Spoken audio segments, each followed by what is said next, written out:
Documentaire exclusif réalisé par Damien Castera qui, dans les premières semaines de la guerre déclenchée par la Russie, a passé 2 mois en Ukraine, d'abord en tant que volontaire humanitaire, puis en tant que journaliste, en parvenant, vous venez de le voir, à nous faire vivre cette guerre par ceux et celles qui, à l'arrière du front, la vivaient alors au quotidien. Et maintenant, 3 ans après le début du conflit, quel scénario possible pour mettre un terme à cette guerre? À peine réélu à la Maison-Blanche, Trump va-t-il lâcher l'Ukraine? Nous allons poser la question à nos invités présents aujourd'hui sur ce plateau de Débat Doc. Alexandra Goujon est tout d'abord avec nous. Bienvenue à vous. Vous êtes politologue, maîtresse de conférences à l'Université de Bourgogne et enseignante à Sciences Po Paris. Vous êtes une spécialiste de l'Ukraine et de la Biélorussie. Vous êtes l'auteur, entre autres, de ce livre, L'Ukraine, de l'indépendance à la guerre, disponible aux éditions du Cavalier Bleu. Vous revenez d'Ukraine. Vous avez été à Lviv et un peu à l'est du pays. Vous allez nous raconter tout cela. Dans un instant, nous donner le pouls de la population ukrainienne aujourd'hui à la suite de ce documentaire, bien entendu. Nous allons le faire aussi avec Marc Semo. Bienvenue à vous, Marc Semo. Vous êtes journaliste spécialisé sur les questions de politique internationale. Vous êtes aujourd'hui éditorialiste pour le magazine Challenge et collaborateur à France Culture. Et vous êtes l'auteur de La géopolitique, comprendre le monde de demain en 100 questions. C'est un ouvrage disponible aux éditions Talendier. Laurent Larcher, enfin, est avec nous. Bienvenue à vous aussi. Vous êtes grand reporter au quotidien La Croix. J'en profite pour dire que La Croix Hebdo vient de consacrer dans ses pages un dossier entièrement consacré à l'Ukraine. Votre dernier livre s'intitule, lui, La fureur et l'extase, un reporter de guerre face aux violences de masse. Il est publié chez Bayard Récits. Et vous revenez, vous aussi, d'Ukraine, où vous étiez sur une partie du front. On va d'ailleurs situer sur cette carte l'endroit où vous étiez très exactement sur ce front ukrainien. Il s'agit de Kramatorsk, sur cette carte située effectivement sur les zones de combat qui apparaissent ici en rouge sur cette carte, alors qu'en rose apparaissent les territoires occupés aujourd'hui par la Russie. Dites-nous ce que vous avez vu, entendu lorsque vous étiez dans ces tranchées aux côtés des soldats ukrainiens. Quelle est la réalité du front et de l'état d'esprit qui règne du côté ukrainien sur ce front?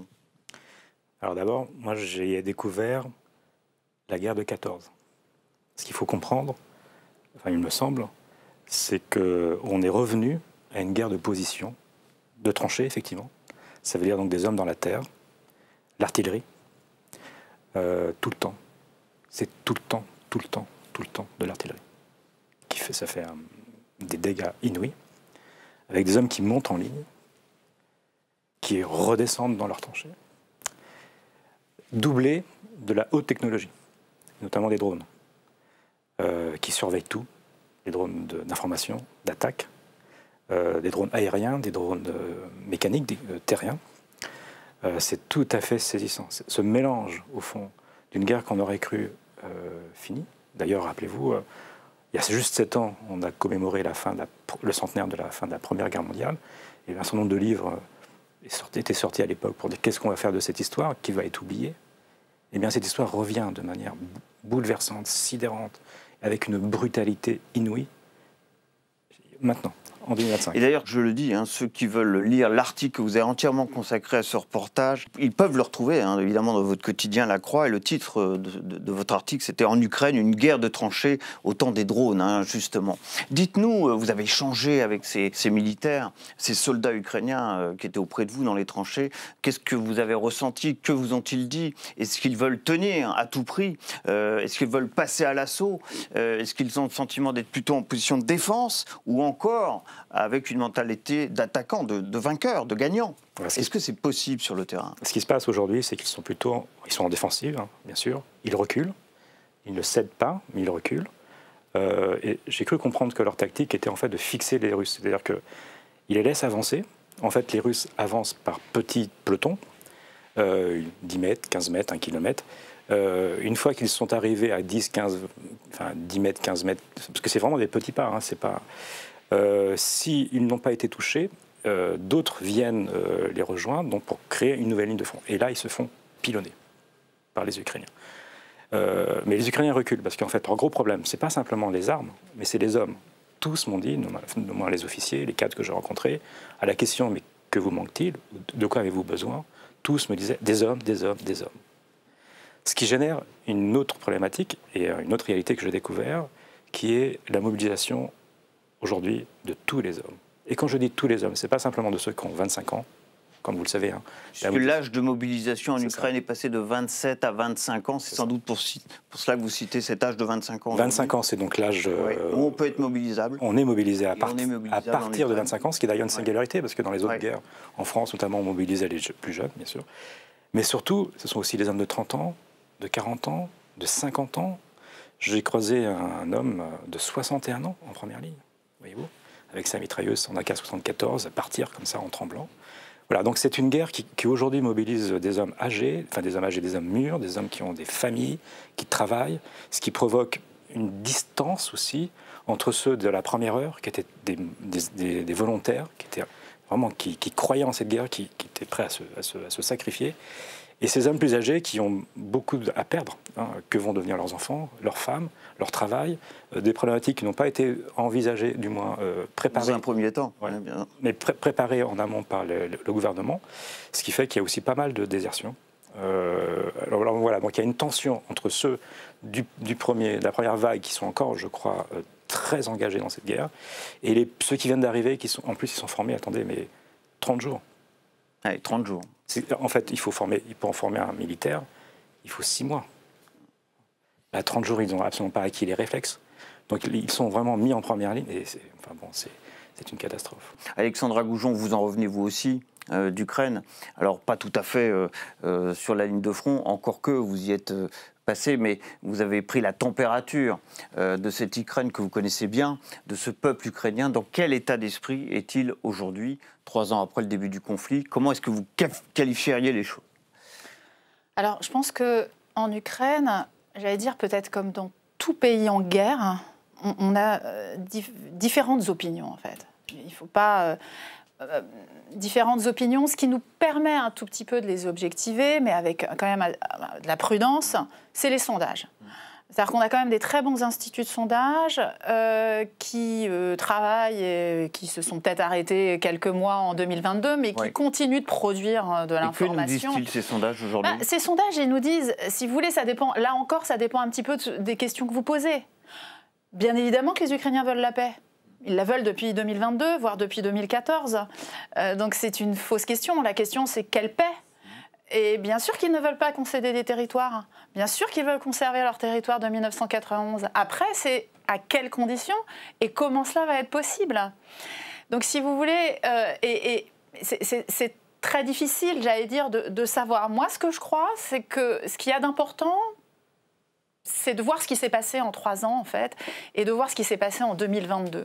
C'est-à-dire, pour les Ukrainiens, cette guerre n'est pas une guerre de territoire. Aujourd'hui, on parle beaucoup du Donbass, de la Crimée, du territoire. Ce n'est pas une guerre du territoire parce que c'est ce qu'ils ont cru en 2014, en 2022, 24 février. Et puis ensuite, vous avez la découverte du charnier de Boutcha, fin mars 2022. Et là, pour les Ukrainiens, à partir de ce moment-là, c'est une guerre d'extermination, c'est une guerre génocidaire. Donc forcément que leur souci aujourd'hui, ce n'est pas des soucis de territoire, c'est de savoir comment, s'il y a négociation, sur quoi d'abord, on va dire cessez-le-feu, parce que la paix c'est un bien grand mot, et s'il y a un cessez-le-feu, qu'est-ce que cela va permettre? Si c'est pour, comme entre 2014 et 2021, permettre à la Russie de se réarmer, je rappellerai que la Russie aujourd'hui est en économie de guerre et a tourné une grande partie de son économie pour la guerre, elle va s'arrêter demain. Donc en fait, les Ukrainiens, ce dont ils ont peur, c'est pas tant d'un cessez-le-feu, à la limite qui gèlerait un peu, c'est la question de qui va protéger l'État ukrainien sur le très long terme, État ukrainien que Poutine veut détruire, ce qui est son objectif, à minima depuis 2022, et sans doute depuis beaucoup plus longtemps, parce qu'on retrouve des citations, notamment dans des conférences où en 2008, Poutine aurait dit « mais en fait, l'État ukrainien, c'est rien. Moi, j'en prends un bout et puis j'en donne un autre bout à la Pologne. » Donc cet état d'esprit, pour les Ukrainiens, si vous voulez, ils ont ça en tête. Après, la question, c'est de savoir comment, s'il y a des négociations encore, et sur quelles conditions. Évidemment, on va y revenir. C'est comment le président va les présenter, comment les autorités politiques vont endosser cette responsabilité. Un dernier mot peut-être sur les sondages que vous évoquiez concernant le président ukrainien Zelensky. A-t-il encore le plein soutien de sa population aujourd'hui dans cette guerre? Alors, Zelensky, on l'a souvent vu en 2022 comme étant le leader de la résistance nationale. Et je pense que c'était un peu faussé. C'est-à-dire que c'était une sorte de porte-parole de cette résistance nationale, notamment à l'étranger. Mais si Zelensky a pu être le leader de cette résistance, c'est parce qu'il y avait ce soutien populaire. Je rappellerai qu'on est passé à peu près de 30% d'opinion favorable à plus de 90% en mars 2022. Aujourd'hui, on est à peu près entre 50 et 60%, selon les sondages. C'est très variable, parce qu'encore une fois, tout dépend de ce que va faire Zelensky et tout dépend de comment il va le présenter à la population. Mais en fait, même ceux qui ont soutenu Zelensky entre 22 et 24 sont quand même... moi, je connais beaucoup de gens qui étaient très critiques à l'égard de Zelensky, qui continuent de l'être, et la critique à l'égard de Zelensky n'a jamais, si je puis dire, c'est pas totalement dissipé. Mais elle a laissé la place à ce chef d'État qui a défendu l'État ukrainien. Et là-dessus, tout le monde s'est accordé pour dire que c'est un chef d'État qui a défendu l'État ukrainien. Reste à voir ce qui va se passer, bien évidemment, dans les prochaines semaines. Alors, dans les jours passés, il y a une date importante, c'est le 12 février.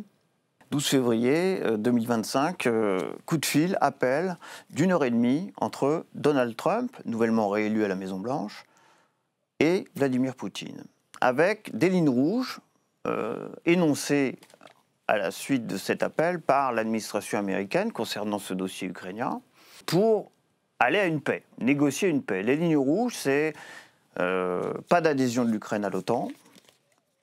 Et si on a bien compris, cette idée que les territoires déjà conquis par la Russie sur le terrain resteraient russes, et donc les Ukrainiens perdraient ces territoires, et que par ailleurs, par la suite, il n'y aurait pas de troupes américaines sur place pour assurer la sécurité. Voilà ce qu'on a compris à l'issue de cet entretien entre les deux hommes et des déclarations qui ont suivi du côté de l'administration américaine.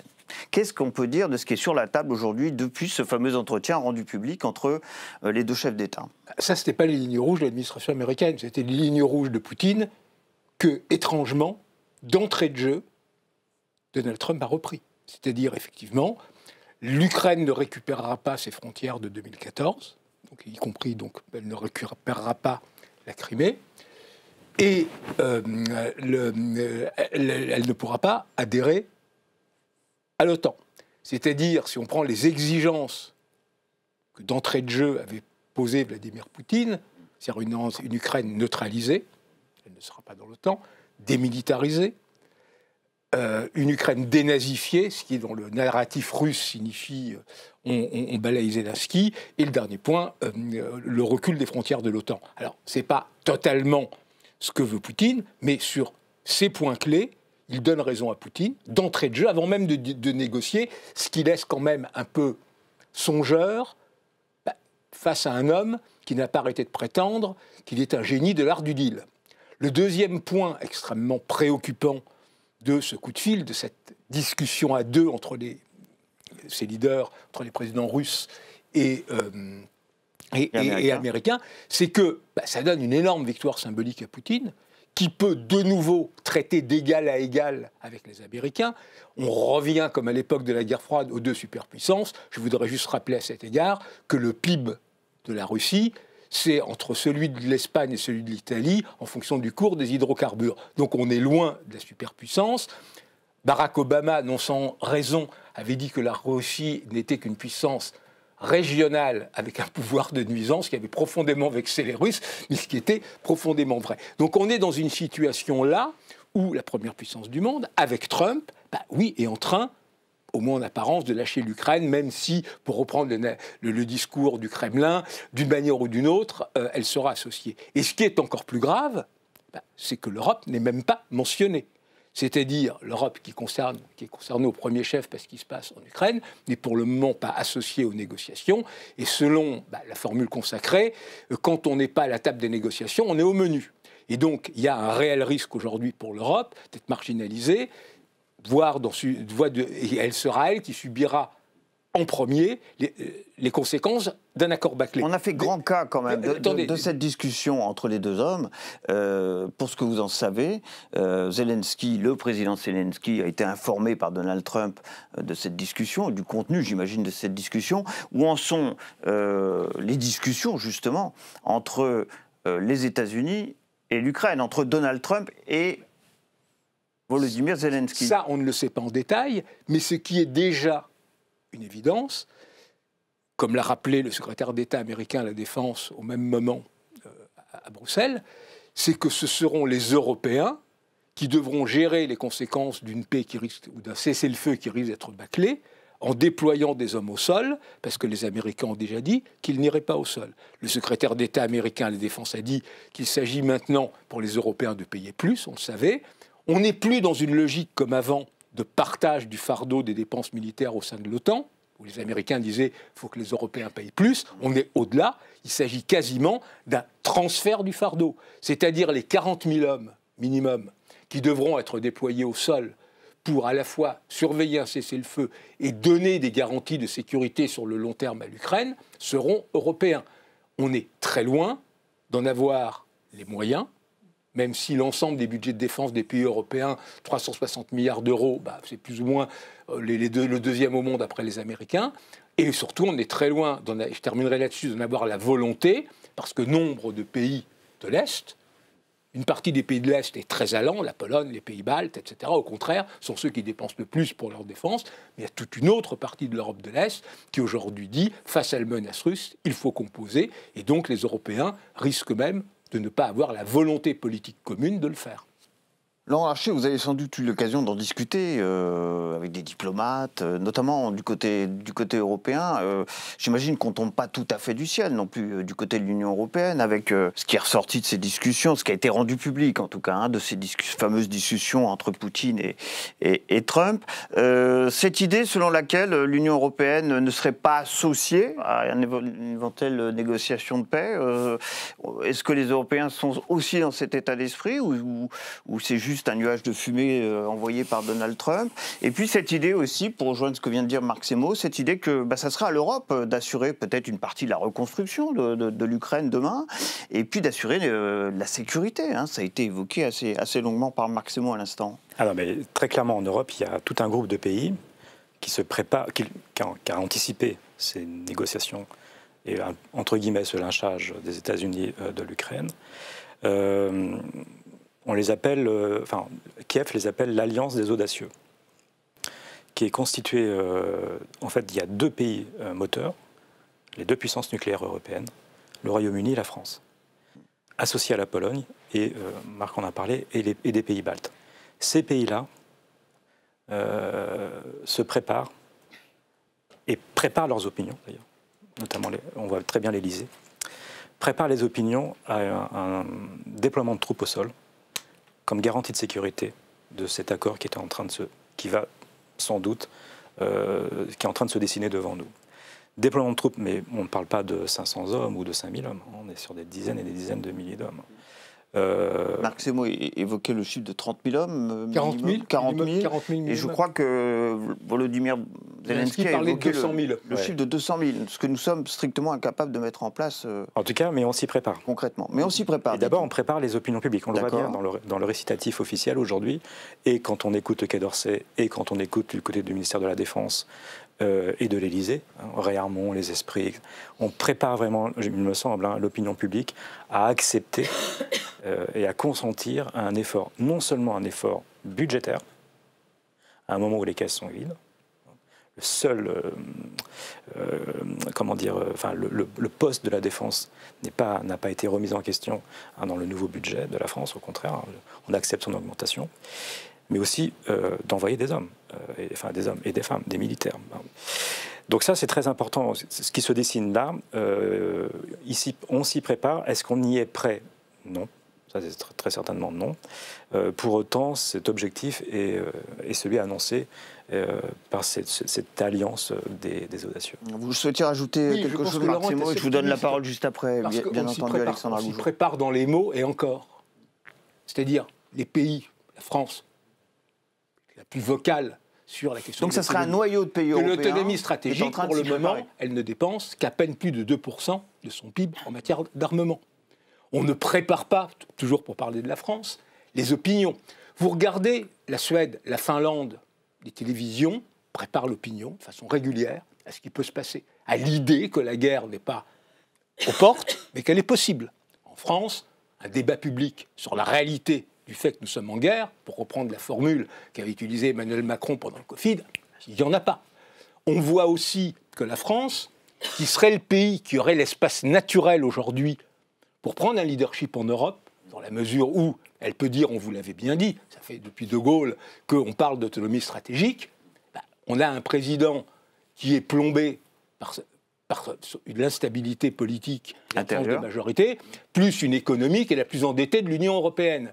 Donc, sur tout ça, le risque, c'est une mécanique qui tourne à vide, et c'est la raison pour laquelle aujourd'hui, il y a toute une partie des pays de l'Europe qui disent « mais quelle garantie on peut vraiment avoir des Européens ?» Dernier point, last but not least, c'est la question de la dissuasion nucléaire. Est-ce que la France est réellement prête ? Que nous sommes la seule à détenir au sein de l'Union européenne. Oui. Est-ce que la France est réellement prête ? S'il y a une attaque sur la Lituanie, s'il y a une attaque sur la France, évidemment, ou sur l'Allemagne, mais sur la Lituanie, d'utiliser la menace nucléaire. Pour le moment, alors il ne s'agit pas de le dire publiquement, il faut rester dans l'ambiguïté stratégique comme on dit, mais toutes ces craintes expliquent le fait que dans l'Union européenne, ça renacle beaucoup. Alors, Alexandra Goujon, est-ce que Trump a lâché l'Ukraine, ou en tout cas, est-ce que c'est interprété comme tel du côté aujourd'hui des Ukrainiens? Première question. Et deuxième question, est-ce que ce qui vient d'être dit sur cette possibilité peut-être du côté de l'Union européenne d'assurer la sécurité à laquelle sont tant attachés les Ukrainiens, vous l'avez dit précédemment, de sécuriser un accord et son territoire peut aboutir? Alors, les Ukrainiens aujourd'hui, et là aussi, il y a des opinions très, très, très, très variées.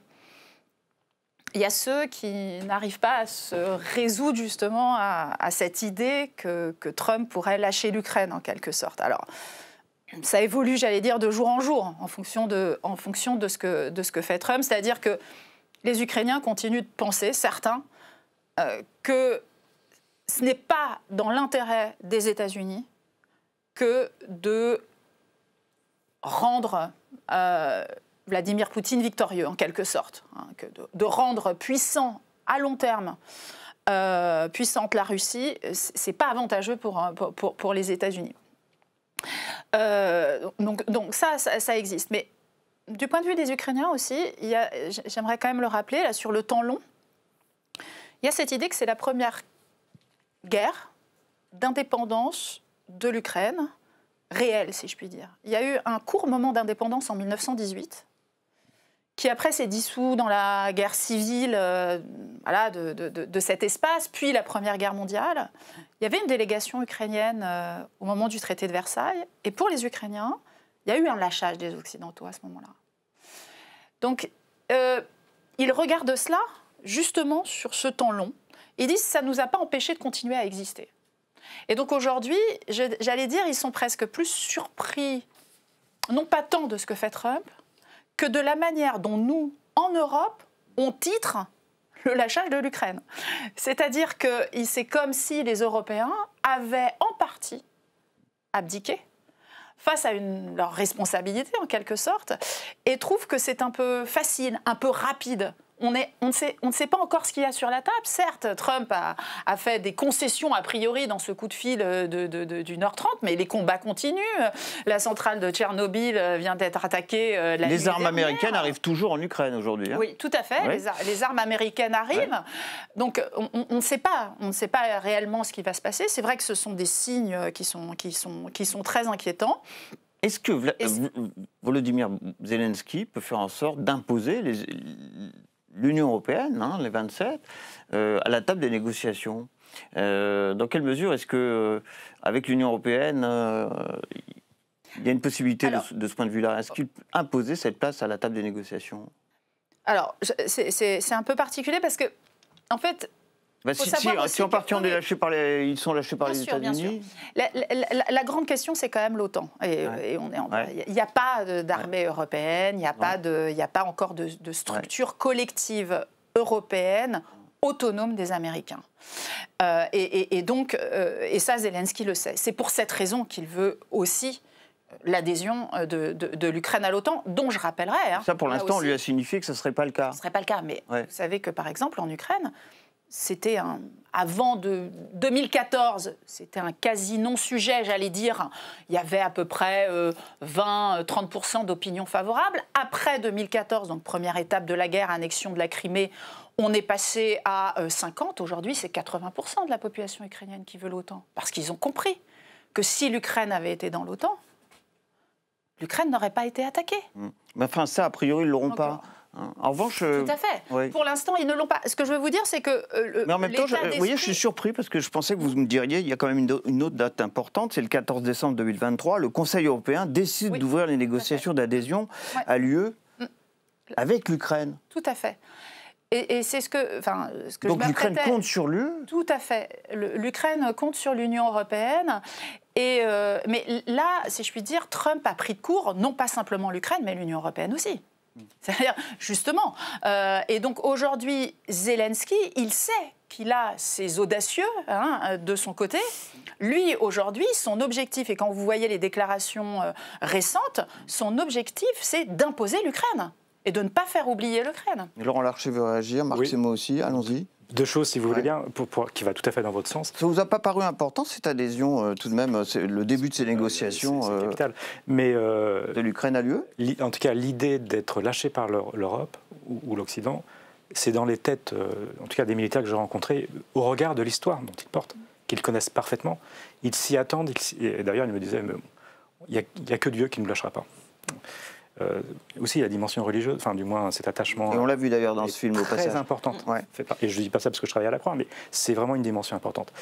J'ajoute enfin, je crois que Marc, nous étions ensemble, on a rencontré à quelques journalistes un officiel d'Ukraine, vraiment, c'était en septembre, qui nous a dit les négociations avec la France. Nous, on exigera que la France soit autour de la table si on ouvre des négociations avec la Russie.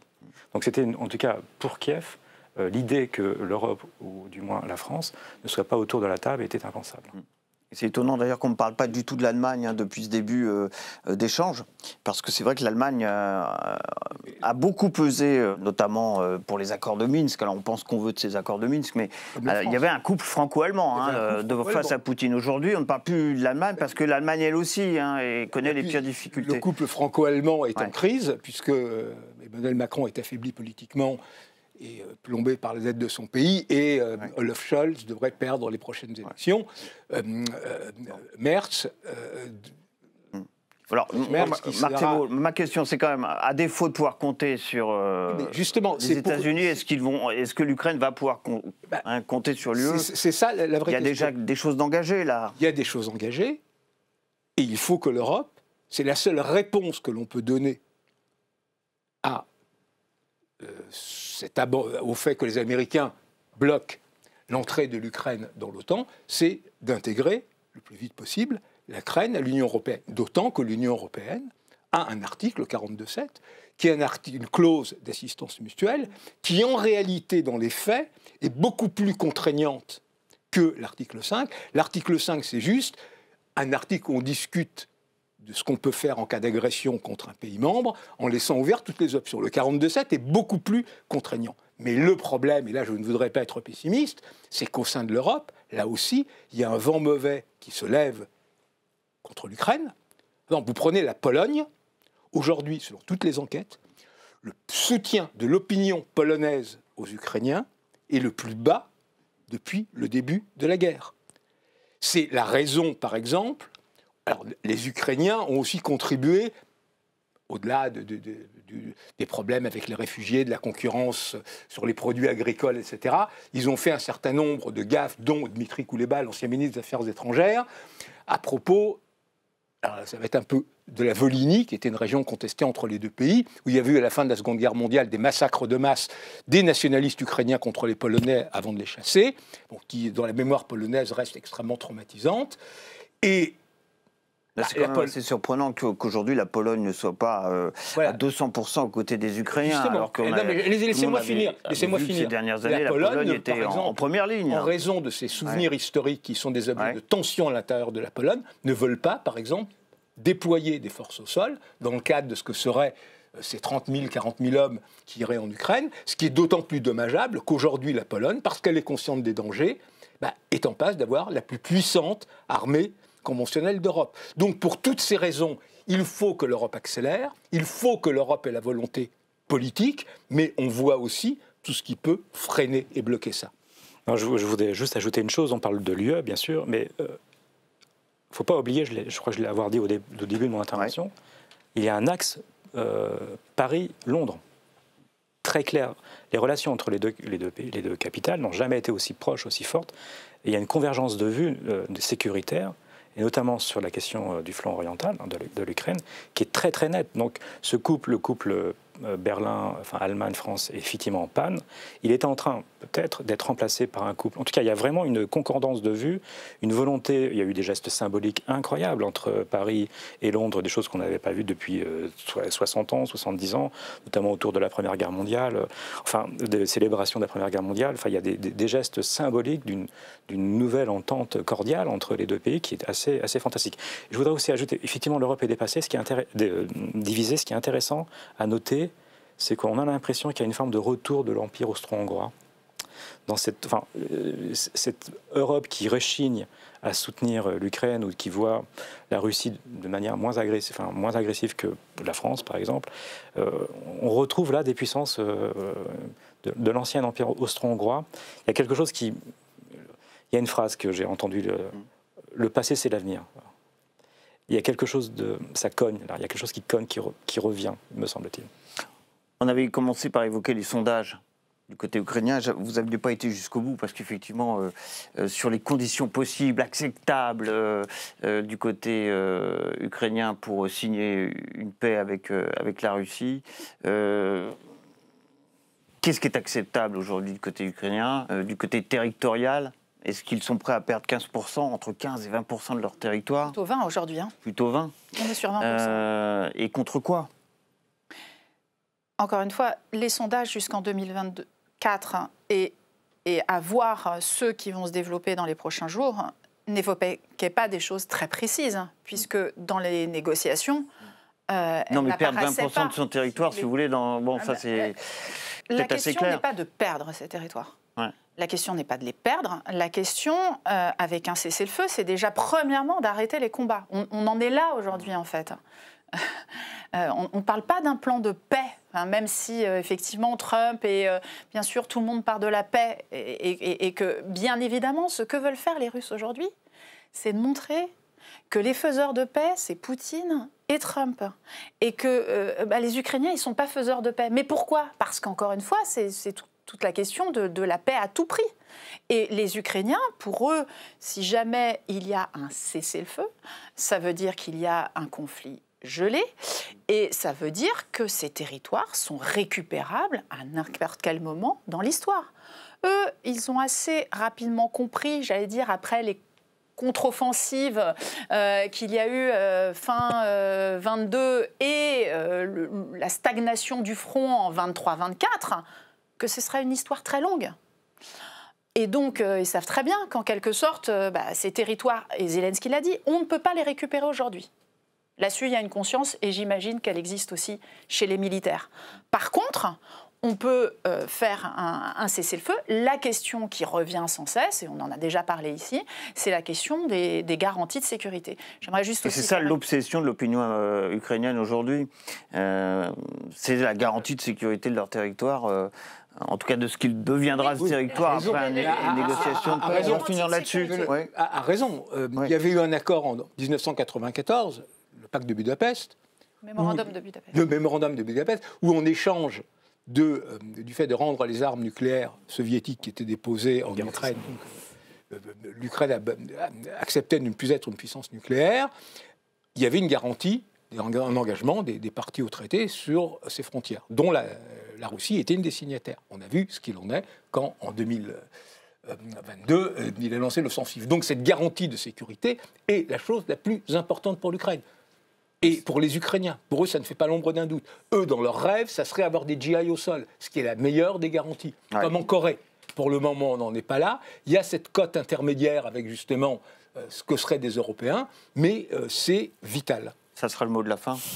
Merci vraiment à tous les trois d'avoir participé à cette émission consacrée à l'Ukraine, 3 ans après le début de l'invasion russe sur le territoire ukrainien. Vos réactions, ça sera bien sûr sur #Débadoc. Merci aussi à Félicité Gavalda, Victoria Bellet, qui m'ont aidé comme à l'accoutumée à préparer cette émission. Prochain rendez-vous avec Débadoc, même place, même heure et toujours avec son documentaire et son débat. À très bientôt.